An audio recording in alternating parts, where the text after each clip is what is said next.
Welcome to Your Next Chapter, where we feature conversations with leading audio creators and industry experts shaping the future of podcasting. I'm Jeremiah Tittle. Some people call me JT. I'm the CEO and founder of Next Chapter Podcasts and your host for insightful conversations that delve into the creative processes, challenges, innovations driving the world of audio storytelling here on Your Next Chapter. Our guest is Saadia Khan, founder and CEO of Immigrantly Media, a mission-driven company reshaping narratives around identity and belonging. Her award-winning network of 7 podcasts, 7 and counting, let's find out what else she has cooking, has reached over 1 million downloads. Saadia, welcome to the show. Thank you, Jeremiah. Can I call you JT? JT is perfectly fine. Many people call me that. So I love it. Thank you, JT, for having me on your show. Absolutely. No, it's my pleasure. I was really excited to have this conversation with you. I think with Immigrantly, Immigrantly Media is the name of your company. This is obviously such a firebrand at this time. Jingoism, xenophobia, they're not new concepts. And, I believe the kind of cyclical nature of society, not just U.S., American society, but global society, a response to the pandemic, a response to the information age and how we all became so connected. Some big picture questions that we might start with, but I'd love to kind of start from the beginning. What was the moment, if you could tell the story of what sparked the creation of Immigrantly? JD, for me, it was 2016 elections and the fallout. There was a lot of negative rhetoric around immigrants, and I've been an immigrant in this country for over 20 years, a proud immigrant. And I was just disappointed, right? You talked about connectivity, but I think as we are connecting through social media, Instagram, TikTok, we are also being siloed, right? We are being othered. There are these pockets of identities that people have really positioned themselves into. So I am an avid podcast listener. And at the time, I was working at the small civil society organization, working with UN Women, UN entities. Our focus was women's rights and women's participation in conflict resolution globally. And it was just this watershed moment where I was like, look, I could go on doing this work. We all know UN is very bureaucratic. Civil society organizations are also, they work through red tape and you don't see change happening instantly, or it takes way longer for change to be enacted. So I was like, why not create a podcast that can really talk to immigrant identity in a way that others haven't done? So that's how Immigrantly was created. One podcast. We got a lot of critical acclaim. We got great feedback. And recently we spun into a network of 7 podcasts, as you mentioned. But I will say something. We are really reimagining storytelling, right? Inclusive storytelling without the buzzwords. So what we are saying is immigrant identity is all inclusive and it's all encompassing. And look, there are 70 million first and second gen immigrants in the US, right? Immigrants and their kids. So this is not a niche identity. And the idea was to show immigrants in their full humanity, living life. That's why we have a sports podcast and a dating podcast and a podcast that critiques American pop culture and talks about TikTok trends. That was actually the idea, to shift from policy and politics realm, which has become synonymous with who immigrants are.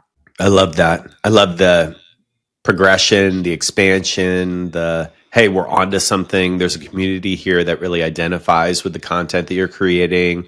It's a personal story. It comes from inside. It's your gut. It's not just a head decision, right? Which I think is a beautiful thing. I was curious, why did you choose podcasting over maybe a Substack or something else you might do? Oh my gosh. As I said, I am a huge podcast listener. I consume probably like 6 to 7 podcasts a week. I go from true crime to This American Life every single week. I find podcasting to be such an intimate medium where you can have deep conversations, casual conversations without fear of judgment. And it's as if you are talking to a friend, right? As if you're sitting in a living room, just chatting away. And that's the power of podcasting. Um, and that's what I really like. And additionally, podcasting is growing, it's booming, right? When we look at statistics, like 55% of Americans are listening to podcasts monthly. The market itself is at 4 billion. It's projected to be 17 billion worldwide by 2030. So I guess there is so much opportunity for podcasting. And I really wanted to reach out to a particular demographic that's like younger, second gen, third gen kids of immigrants who are really navigating this space of, multi hyphenated identity. And I thought, what better way than to do it through podcasting? What have you learned about storytelling through the process of creating this company and just hosting as many episodes as you have? You've heard a variety of stories, but I'm wondering if people responded to certain stories over others or the delivery of it. Have you ever learned something specific you might want to share with the audience? Really, that's a great question. I feel like for me, what I have learned is authenticity goes a long way. And I know we've used this word so much, right? But for me, authenticity is being yourself, presenting who you are in the most raw and honest form with all the messiness. You don't have to be, or your story doesn't have to be, packaged in this clean, neat way. It can be messy and it can be raw, whether that manifests in how you're recording the episode. The sound quality may not be perfect, or you may fumble, or you may have pauses, and yet you're able to convey that deep down, idea of who you are and how you connect with folks. So that to me is extremely important. And then who is telling the story, right? I am a true believer in storytelling being really by people who've had those lived experiences, right? As I said, I am a first gen immigrant. My daughters were born and raised here. They are second gen. I am living those stories every single day. Now, granted, I am a privileged immigrant, and a lot of immigrants have different pathways to the US. But at the end of the day, I am so invested in the essence of what immigrant identity entails, um, that I feel I can give so much and share so much with the audiences.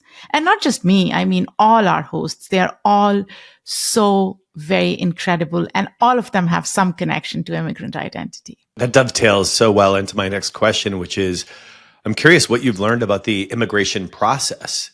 It's an evolving matter. It's not something that today it's one thing and it's the same thing on Monday, especially given the current kind of, I don't even know what you would call this 24/7 news cycle now. It's a 60-second news cycle, maybe is a better way to describe it. But yeah, I mean, you've heard a ton of stories, both with the staff, the other hosts of your podcasts on your network, as well as just the multitude of very intelligent guests with unique stories. But what have you learned about the experience and the process of immigration?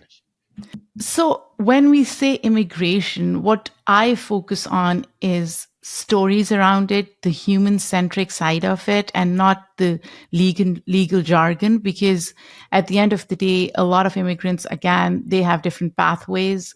When I came to the US, it was like student visa, H-1B, H-4, green card, citizenship, right? It took us almost like 8 to 10 years to get our passports.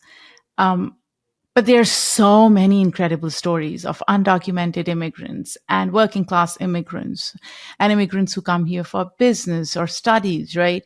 In terms of immigration itself, what we focus on is normalizing identity through focusing on everyday living. Because what I see is it's very easy to other someone when we see them in the context of their immigration status or the process through which they've come to the US. But when we connect with them on a very human level, and when we talk about pickleball and hot dogs and attachment styles or dating disasters, it becomes such a universal language. And honestly, JT, that's what we focus on. Now, granted, on Immigrantly, which is our flagship podcast that's hosted by me, I I do an intellectual tease a bit. So we do deep dive into culture, belonging, identity, but again, from a very human centric point of view, right? We talk about things that are personal, that are human, that really entail how we are living our lives. So that's how I see immigration. In terms of what I've learned, um, all humans have same aspirations, weaknesses, insecurities, vulnerabilities, dreams. We all cry and laugh, same jokes. We get worried about little things, and that's what makes us human. And that's honestly what we focus at Immigrantly. And that's why when sometimes people tell us, oh, you are focused on this particular demographic, and I'm like, yes and no, because our primary demographic, as I said, is probably second gen, third gen, not even immigrants as much, which is ironic because probably immigrants have heard these stories. But in United States, where everybody has some connection, and I really mean some connection to immigrant identity, from the Irish who came in the early 20th century or even before that, or to the Italians, Germans, the Chinese. It's like everybody is an immigrant in some way, or they are curious to know about this identity. And hence, I feel like our conversations are so expansive. I would say and universal. Yeah.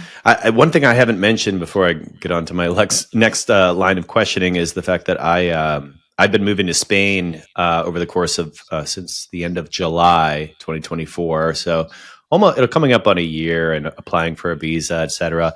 I'm not claiming that my challenges are on par with what so many are undergoing. The many people trying to immigrate to the United States is a very unique, in particular in these times, a unique challenge, which I think is much greater than what I'm facing. But it's given me, I think, a unique perspective and even more excitement about having this conversation with you, and just scanning through a number of shows that you are producing, in particular your flagship show. I just love like the texture of all the different individuals that you have conversations with about their unique challenges. And one thing I found is like the homesick and the culture shock and all these things, like coming to Spain, I think it has one connotation for me from the outside,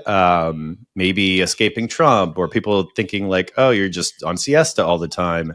And the reality is, I'm still working US hours till sometimes like 1 a.m. And, uh, as much as maybe the social life looks like it's one way, there are a lot of like logistical things that you have to take care of to have kind of the day to day that you mentioned already. Um, so that's why I think my curiosity was even greater to scan through, all the different content that you're offering. I think it's a beautiful thing. So maybe I should have led with that, but I just wanted to kind of share that as part of why my experience and my interest is extra elevated, and I can see why people are getting a lot out of your content. Turning a page now, I wanted to mention in terms of the storytelling piece that we touched on earlier, I was wondering about your perspective on mainstream media. Traditionally, it's told stories of new Americans in a certain way. So I was wondering, which aspect are you looking to reshape through Immigrantly? Ah. I have so many thoughts on that, JD. And first of all, I want to take a step back and just respond to what you said. Being in a different country, it brings out so many emotions. I'm sure you're feeling all of those emotions, right? Being homesick and at the same time enjoying the space that you are in a way getting acclimatized to or calling home or getting used to, right? And that's the beauty of being a nomad in a way, being a traveler. I always Yeah. say this: immigrants are the OG travelers, the risk takers.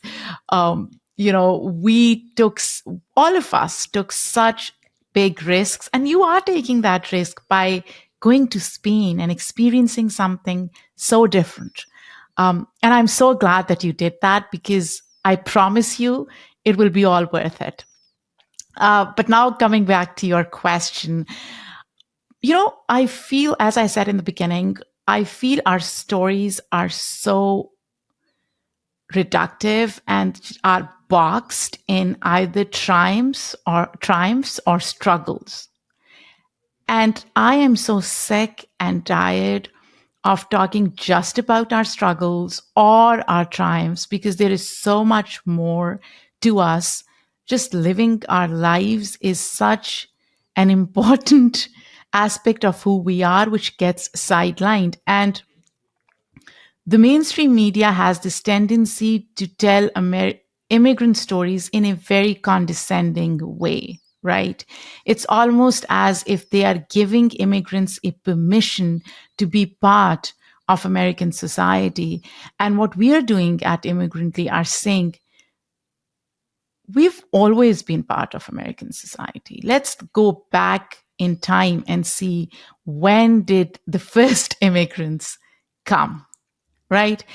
And the only difference I see between those who've been here for generations versus us, the newcomers, is the time when we stepped foot into Yeah. this country. The rest is the same, right? So that's what I think mainstream media gets wrong. And then again, a lot of times, I don't think they really interact with or talk to actual immigrants and descendants of immigrants to get their stories right. I'll give you an example of how it impacts immigrants as well. It's a very self deprecating process.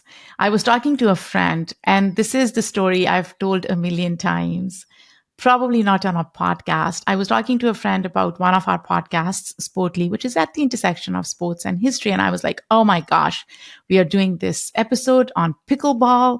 It's such an interesting episode. It's about the genesis of pickleball, who invented it, who introduced it. And he is an immigrant. He's lived here for quite a few years, very successful immigrant at that. And he was like, but why are you telling that story? And I was like, okay, why can't I tell that story? Oh, because, yours is an immigrant oriented platform. So shouldn't you be talking about immigrant stories? And I was like, my husband plays pickleball. I play pickleball. Why is pickleball something that's so specific, or something that immigrants are not allowed to talk about? So the mainstream media's narrative really impacts how immigrants see themselves, how immigrants interact with their own identity. A lot of naturalized citizens do not want to be called immigrants because they feel like the word itself carries so much baggage. Oh, yeah. So what we are trying to do is really, and this may sound a bit ironic, we are really trying to make the immigrant identity cool again. Ooh. That's our goal. Oh, yeah. Really well answered. I love that. And you're so right. And I think those who have a sense of the history of not just the US, but just history, understand that, the movement of peoples is not a new thing. And just because, like you said, time being the variable here, that is of significance when, like you said, the Irish, a great example, because I think there's just a sense when you look at, there's a bigger political conversation perhaps, but make America great again. Well, you're picking and choosing the time frame of when it was great. And that's when maybe the immigrants from a couple centuries ago, century or so ago, came. They had a tough time then. And it's kind of that Yes. rite of passage sort of thing, and the timing you can't always pick and choose depending on if you're a refugee, etc. So there's such a varied experience, and I think it's so important, the work that you're doing. I was going to ask about how your work has changed. I think it's kind of connected to what we're talking about right now. And how has your work changed in this current political climate? Have you been looked to kind of solve more problems than you set out to do? If you're seeking to be a storyteller, obviously you can have an impact because storytelling is so powerful.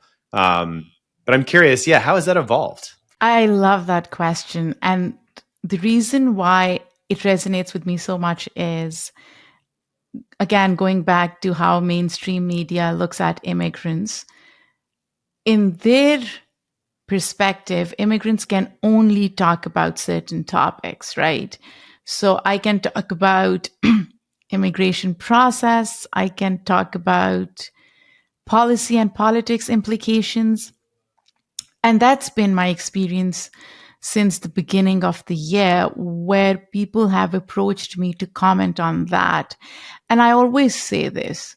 First of all, even when it comes to politics, immigrant politics is as diverse as immigrant identity. Naturalized citizens, immigrants who've lived in this country for 2 to 3 decades, their voting patterns mirror the voting patterns of constituencies that they belong to. They see themselves as an integral part of the society. Their focus is more on the economy and healthcare.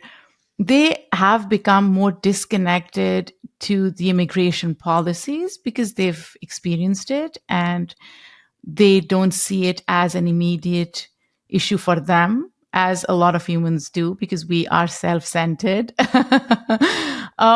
And then there are immigrants who are newcomers or undocumented immigrants, and they have a different stake in immigration policies, in how immigration is being framed, how it will impact them. Now, granted, this time around, all immigrants are under threat, right? Even naturalized citizens are under threat. We've seen what's happening to permanent residents. And maybe that's something that's been more shocking to a lot of immigrants, because once they get their passports or once they have their green cards, they feel safer.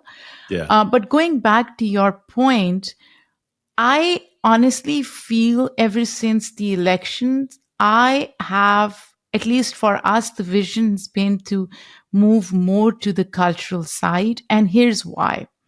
People focus on politics so much, right? How do we influence politics? How do we influence policy? What people don't recognize sometimes is that culture is so important and crucial to how politics is formed. If we can focus on culture and if we can really normalize, and I keep saying this, it is so, so, so important. If we can normalize the immigrant identity for immigrants and their descendants, and if we can make them really feel as if they belong, that process, that identity, that sense of belonging, true belonging, will really distill into every other part of society, whether it's economic, societal, political, policy driven. And that's what we are focusing on. Once you've normalized somebody's identity, people can't other them. They can't say, oh, let's focus on them or get them out of this country, because they then become like everybody else. And so the culture around immigrant identity is so crucial right now, and how we define that. So our focus has been more on the culture than it ever was. Um, but I would at some point. We had this podcast called Nationally, which it was a limited series podcast. We launched it last year for the elections, and then we sunset it. But at some point, I would like to revive it just as a political commentary on what's happening. Beyond that, our focus is about on the culture itself. Wonderful to hear you kind of break that down. I had a couple of questions I want to ask you about mission oriented or driven businesses. Is that something that we did a bit of a brand audit on our company a year and a half ago. And it was more for reviving or rebranding and putting a website together. And we discovered a few things about ourselves, which it was a really healthy exercise to understand better who we are. We have kind of a sense of it. Each person within our organization may describe it a little differently, but I think that was one thing. And working with a lot of nonprofits with missions, we want to have a positive impact in the world and make it a better place. And I think we discovered something we already kind of knew, but we just really solidified in our minds that we're here to, have that positive impact. And we are a mission oriented business. So we want to work with other organizations that have that same approach. And so you describe Immigrantly as a space for self-discovery, unapologetic identity. What does it take to maintain that kind of editorial integrity while you're also scaling the business? It's not easy. It takes a lot of thinking, overthinking, going back to the storyboard. But I will say this, when we think of mission, and you talked about your company, right? I feel all companies are mission oriented. They have a particular mission that they are trying to achieve and realize. Positive impact is something that really resonates with me, the way you described it. That's what we want to do. But for me, I think what's more important is giving people the space to exercise their agency, because everybody has an agency. Sometimes people say things like, oh, this person doesn't have an agency. Every human born on this planet has an agency. What we are trying to do is create that space where they can engage and interact, express it, manifest it in ways that doesn't limit them, right? The question then becomes, how do others perceive us? That's been challenging for me. And I'm curious to know how that perception has been for your company, because a lot of times I feel, whether it's advertisers, and we could have another conversation around sponsors, advertisers, revenue generation, or investors, I feel like they don't have the know-how or the depth to understand what companies like Immigrantly are trying to achieve, and the direction that we want to take Immigrantly in. I think we are too futuristic for some of them. And I'm curious to know, how has your experience with the monetization side of podcasting's been as a mission driven, impact driven organization? It's something I wouldn't say struggle with in terms of like, I don't like the word struggle as much for this area. I think it's just just being honest with myself and with the audience now and with you. I would say advertising revenue has been such a drop in the bucket in terms of how we've been able to keep the lights on, make a living here. The main source of revenue for our company is from organizations, individuals, and organizations that believe in what we're doing and believe in podcasting and our ability to tell their story. When you talk about storytelling, I think it's such an amorphous word, and we've talked about it a lot so far. But I think podcasts, when I'm talking to a potential client or an organization we're already working with, I might share the idea of what TV used to be and is now. And TV, let's say you get 2 minutes on the weekend or nightly news or whatever in your local market, that you're trying to get the word out about your organization. In that 2 minutes, like, what kind of real estate is that when you compare that to the value of an entire episode on a podcast that you have a half hour, 45 minutes or so to really go deep? And I think Yeah.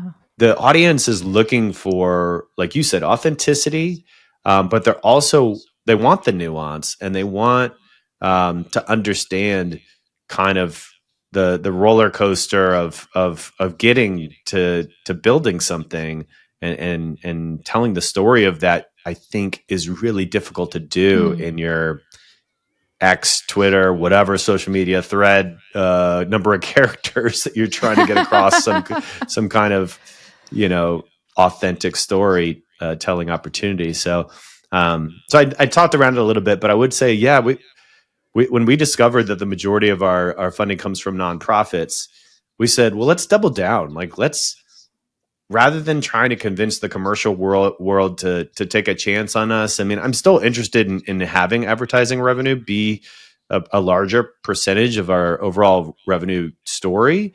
Like, we actively are seeking to build that out.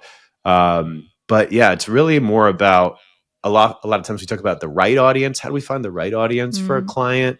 How do we authentically find the people that would like your content and kind of be interactive and engaged with it, versus trying to get the biggest audience? Right. I love that. And you and I could have a separate conversation off mic about all of this. But you're right. There is so much focus on quantity than quality, at least for now. And it is so important to recognize the value in quality and engagement, and persistence. I feel a lot of advertisers, and we are going off tangent, and now I'm talking about advertisers. Go for it. And you could just like literally edit this; it doesn't matter. But the idea is there is so much focus on quantity, and again, we can go into so many different threads. I think it's time for the podcasting industry as a whole to take stock of what's happening, right?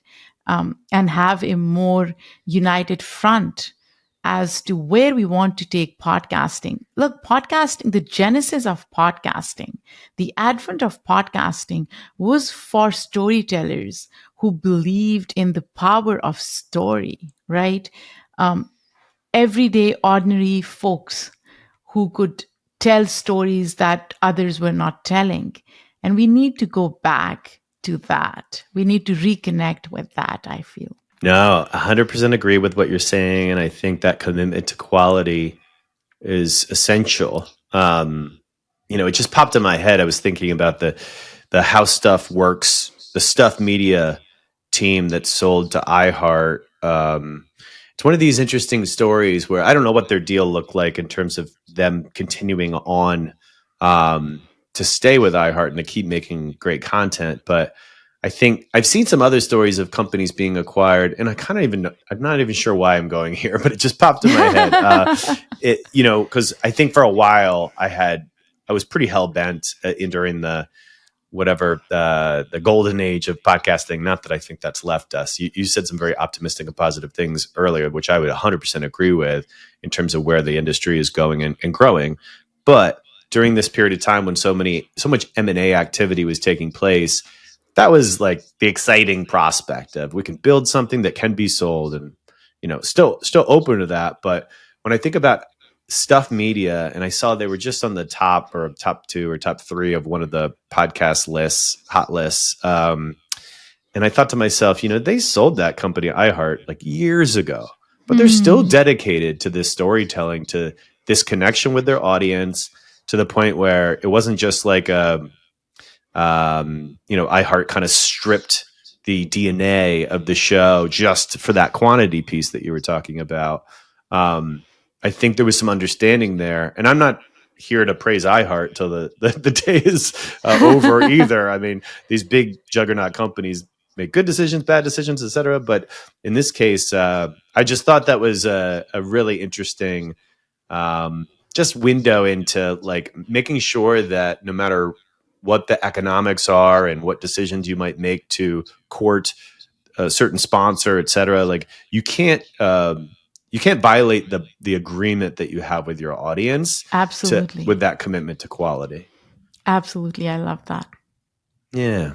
So the next question I wanted to ask you had to do with maybe a little bit more personal stuff. Whatever. I mean, I think you've been very personal in your podcast, which is a testament to your, maybe vulnerability and honesty. And I'm just curious, how do you navigate, let's say, the tension, if you would describe it that way, between the personal identity and Mm. the audience expectations when covering like really complex cultural issues?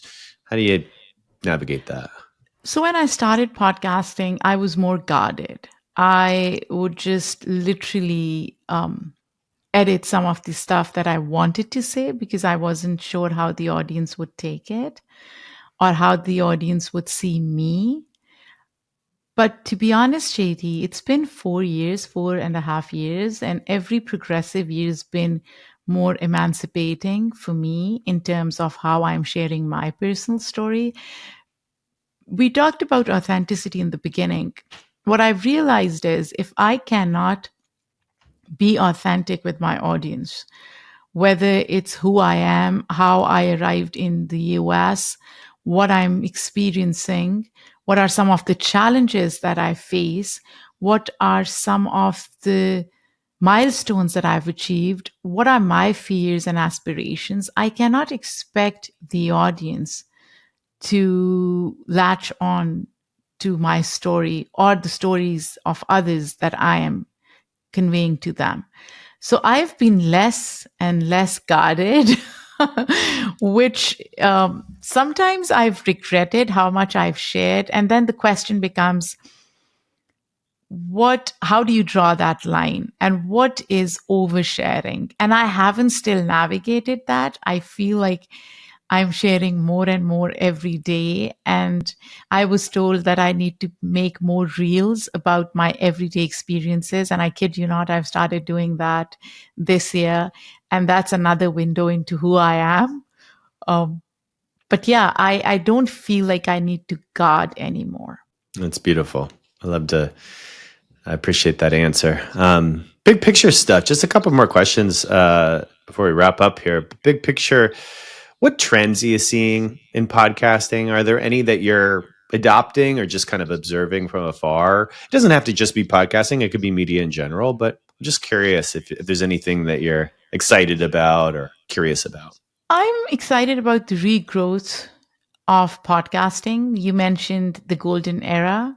There were a lot of missteps in the golden era. I think people have learned from their mistakes, and we are seeing a revival of podcasting, which really melts my heart because I am an invested, true, and tested podcaster. So I am really invested in the industry. I do see pivots, right? So I see adjacencies within it. YouTube podcasting, video podcasting. A lot of people are on the fence about it. They don't like it. I'm comfortable. I grew up in Pakistan. So what I see happening in countries like Pakistan and India is that people consume podcasts on YouTube. There isn't as much access to streaming platforms like Apple or Spotify, so they'll just watch it on YouTube. And Mm-hmm. for me, that becomes question of accessibility, and hence I think it's an important pivot.